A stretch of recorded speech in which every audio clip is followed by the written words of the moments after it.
Jadi bagi kami ini adalah upaya hanya untuk pengalihan isu. Pengalihan isu. Pengisu karena pada hari ini juga ada aktivis anti korupsi LSM yang datang ke KPK. Ada Bung Rai, ada Mas Ubaidillah Badrun, ya. Kan terkait dengan laporan OCCRP yang menyebut Jokowi sebagai salah satu finalis terkorup di dunia 2024. Saya kira ini yang patut diduga untuk mengalihkan isu tersebut. Karena kita melihat masalah KPK sekarang itu sangat mengecewakan.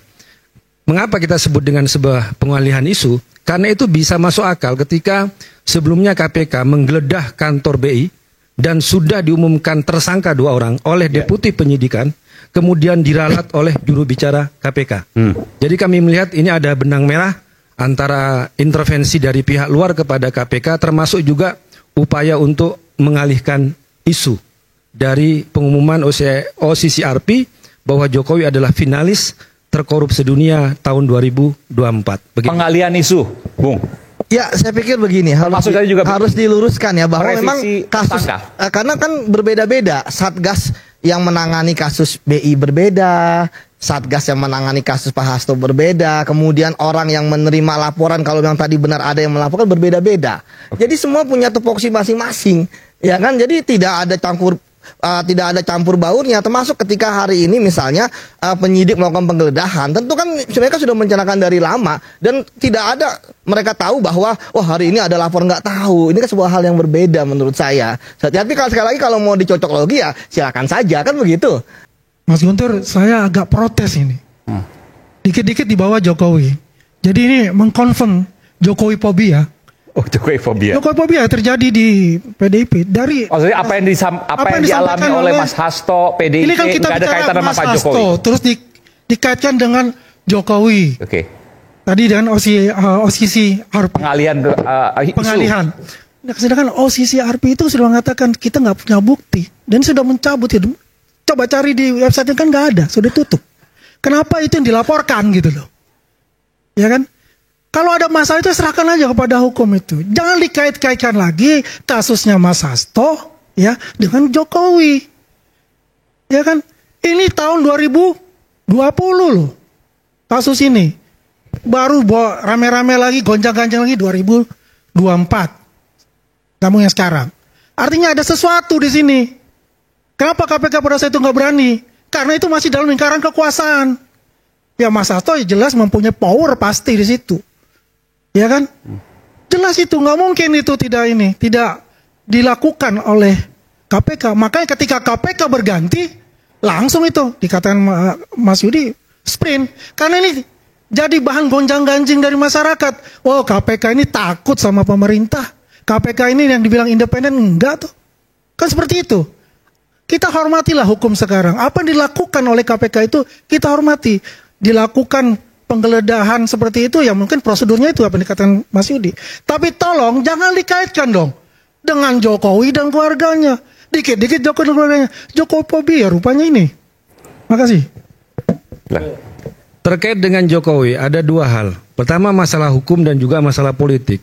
Masalah hukum adalah ketika saya menyebut nama Jokowi, saya ingin mencontohkan ada kasus tebang pilih di sini. Jadi KPK sangat tajam kepada kasus Sekjen PDI Perjuangan, tapi sangat tumpul kepada Jokowi dan keluarganya. Jangan lupa, nama Jokowi disebut dalam pengadilan kasus korupsi. Kasusnya mantan Dirut Pertamina, Karen Agustiawan. Yasin Limpo disebutkan juga, Joni Plate disebutkan juga, dan beberapa kasus yang lain. Ini adalah fakta-fakta pengadilan penyebutan nama Jokowi di situ. Kemudian juga saya katakan tadi, penyebutan Jokowi dan keluarga bukan juga dari saya, tapi laporan misalnya Ubaidillah Badrun yang sudah mungkin ini yang ketiga kali dia menyampaikan laporan kepada KPK. Kemudian juga apalagi apa yang disampaikan oleh almarhum Faisal Basri yang videonya sangat viral. Dugaan penyelundupan biji nikel yang merugikan negara ratusan triliun dan menyebut nama Bobi Nasution, menantu Jokowi, sebagai salah satu yang diduga terlibat dalam kasus ini.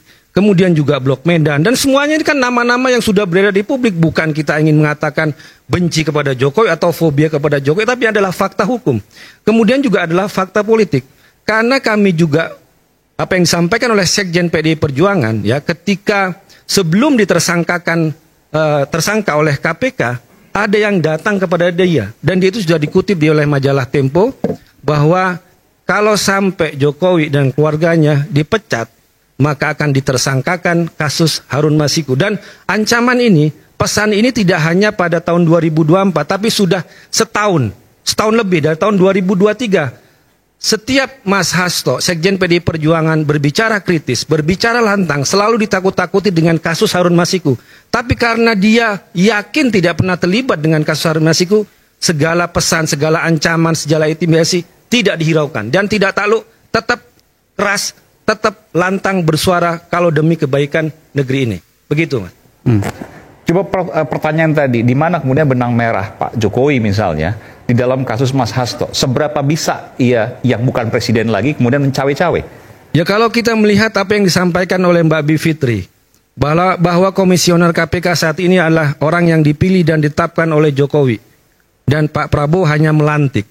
Ya, kemudian juga seakan-akan dari banyak kasus yang ada di KPK yang merugikan negara triliunan, termasuk juga buronan yang lebih lama yang dari namanya Harun Masiku, yang namanya Kirana Taiming kalau nggak nama Tionghoanya, dari sejak 2017. Seakan-akan itu bukan prioritas, tapi yang prioritasnya adalah mentersangkakan Sekjen PDI Perjuangan yang baru dipecat. Saya nggak setuju kayak begini, itu. Ya kan? Kalau begini ini sudah mengkonfirm aja, sudah Jokowi Popia benar di sini. Teman-teman ini kita ini ya bahwa kan? Tadi kemudian pimpinan KPK adalah dalam tanda kutip orangnya Jokowi itu gimana? Tadi mengatakan Mbak Bivitri dipilih dan ya mengatakan mengkonfirmasi itu bahwasanya itu orang KPK adalah dipilih Jokowi. Bagaimana dikatakan dipilih Jokowi? Sedangkan itu dipilih di DPR RI melalui proses, betul nggak Mas Yudi? Melalui proses, yang pilih itu DPR RI termasuk PDIP. Ya kan, bukan dari Jokowi. Jokowi tinggal mengesahkan. Tok. Oke, sudah confirm semua. Oke, saya tanda tangan ya. Yang memilih panselnya siapa? Yang menyeleksi. Loh, kemudian yang menyeleksi pansel 10, ada tim pansel. Dari 10 calon komisioner KPK juga siapa? Ke DPR. Loh, Anda punya juga loh PDIP. Iya, semua partai-partai itu punya jagoan-jagoan di dalam yang itu. Yang disodorkan ada terbatas ya kan? Dari nama-nama yang itu, ya berarti tidak. Ya itulah alasan pilihan. Mas Guntur. Ya, ini udah rahasia umum. Rahasia umum kayak mana? Masing-masing itu, ya, itu kan proses, ada pansel, kemudian dipilih oleh DPR. Itu pasti adalah lobby-lobby di situ. Gue pilih lo, yang ntar lu dukung gua. Udahlah, itu sudah rahasia umum untuk bicara itu. Tapi Jokowi. Jangan mengatakan bahwa itu dipilih oleh Jokowi. Lah memang Jokowi pada akhirnya confirm kan banyak suara dari kelompok sipil. Jangan sampai namanya Jokowi menetapkan ketua KPK. Biarkanlah itu diberikan kepada Presiden Prabowo. Kan banyak sampai yang namanya Maki Bonyamin juga menggugat ya ke MK karena menurut dia itu seharusnya yang memilih seleksi dan sebagainya adalah prodanya Pak Prabowo. Ini juga kritik dari masyarakat muncul lah. Mas, itulah. Ya, kita jangan bicara sekarang. Kemarin-kemarin pun presiden-presiden pun itu tanda tangan yang mengesahkan itu semua. Itu melalui pansel terus kemudian yang milih pansel siapa? Ya jelas itu kan presiden untuk masuk pansel ya. Yang menyeleksi puluhan calon siapa?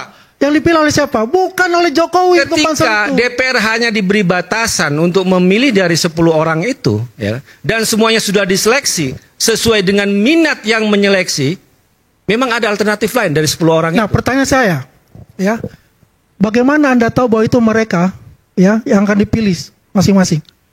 Kalau bukan mungkin dari partai Anda. Saya pilih Pak Wawan ya. Pak Wawan Setan itu punyanya PDIP. Si A atau si B itu punya saya.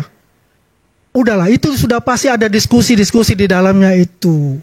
Ya. Saya tidak mendengar informasi itu bahwa yang dihadirkan pada calon-calon di situ sudah diseleksi oleh Presiden Jokowi. Apalagi kalau kita tidak bisa mencerna dengan cermat. Jangan lupa secangkir kopi hangat.